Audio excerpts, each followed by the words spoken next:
15 сентябр раиси Жагорку Кенеши Ҷумҳурии Қирғизистон Нурланбек Тургунбек Уулу бо сафари расмӣ ба Ҷумҳурии Тоҷикистон ташриф овард. Дар фургӯҳи байналмилалии шаҳри Душанбе меҳмони олиқадро муовини якуми раиси Маҷлиси Миллии Маҷлиси Олии Ҷумҳурии Тоҷикистон, муовини вазири корҳои хориҷии Ҷумҳурии Тоҷикистон ва сафири фавқулода ва мухтори Ҷумҳурии Қирғизистон дар Ҷумҳурии Тоҷикистон истиқбол гирифтанд.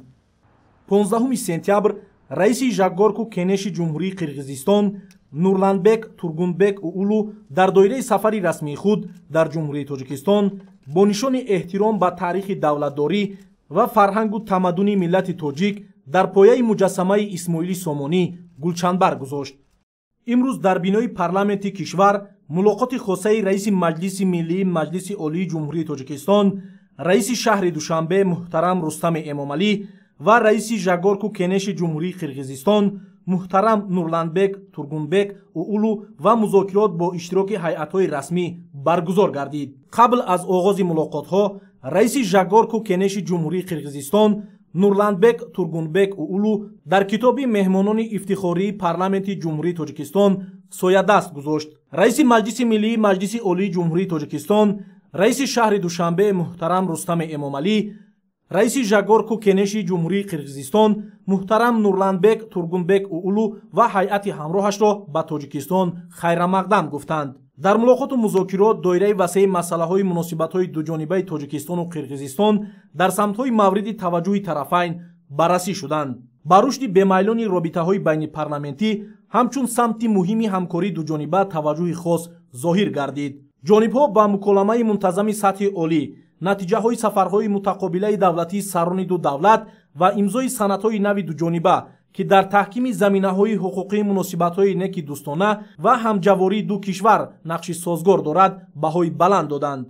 дар ин робита аҳамияти таърихии имзои шартнома байни Ҷумҳурии Тоҷикистон ва Ҷумҳурии Қирғизистон дар бораи сарҳади давлатӣ, шартнома миёни ҷумҳуриҳои Тоҷикистон, Қирғизистон ва Узбекистон дар бораи нуқтаи пайвастшавии сарҳадҳои давлатии се кишвар ва эъломияи Хуҷанд доир ба дӯстии абадӣ махсус таъкид гардид.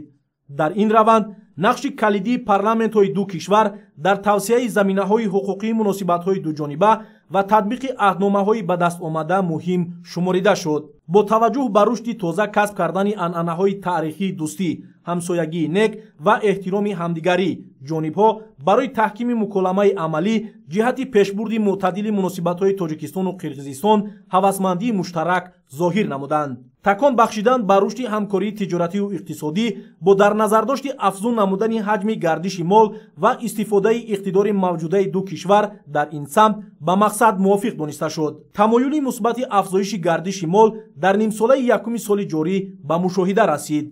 зикр гардид ки дар таъмини тавсеаи ҳамкориҳои иқтисодӣ шӯрои байниҳукуматӣ ки бо ташаббуси сарони ду давлат таъсис ёфтааст нақши муассир дорад. ба масъалаҳои соддагардонии расмиёти гумрукӣ ва сертификатсиякунонии маҳсулот тавассути равзанаи ягона, таъсис додани долони нақлиётию логистикии байни Душанбе ва Бишкек, ташкили намоишгоҳҳо ва ҳамоишҳои тиҷоратию сармоягузорӣ ва муаррифии рақамии маҳсулоти саноативу аграрии ду кишвар таваҷҷӯҳ зоҳир карда шуд. ҷонибҳо фаъолгардонии ҳамкорӣ оид ба сармоягузорӣ, фароҳам овардани шароити муносиби амалисозии лоиҳаҳои сармоягузории муштарак дар самтҳои коркарди маҳсулоти кишоварзӣ, саноати сабук, истеҳсоли нуриҳои минералӣ ва энергетикаро зарур донистанд. омодагии ҷонибҳо барои рушди мунтазами робитаҳо дар соҳаҳои фарҳангу башардӯстӣ ва илмию техникӣ, аз ҷумла густариши ҳамкорӣ дар бахшҳои илму маъриф, фарҳанг, тандурустӣ, сайёҳӣ, варзиш ва сиёсати ҷавонон изҳор карда шуд. баррасии ҳамкориҳои байналмилалӣ дар чаҳорчӯби созмонҳои байналмилаливу минтақавӣ, таҳкими ҳамкорӣ дар бахши амният ва мубориза бо терроризм, экстремизм, тундгароии динӣ, қочоқи маводи мухаддир, киберҷинояткорӣ ва дигар зуҳуроти ҷиноятҳои муташаккили фаромилӣ аз мавзӯъҳои дигари музокирот буданд.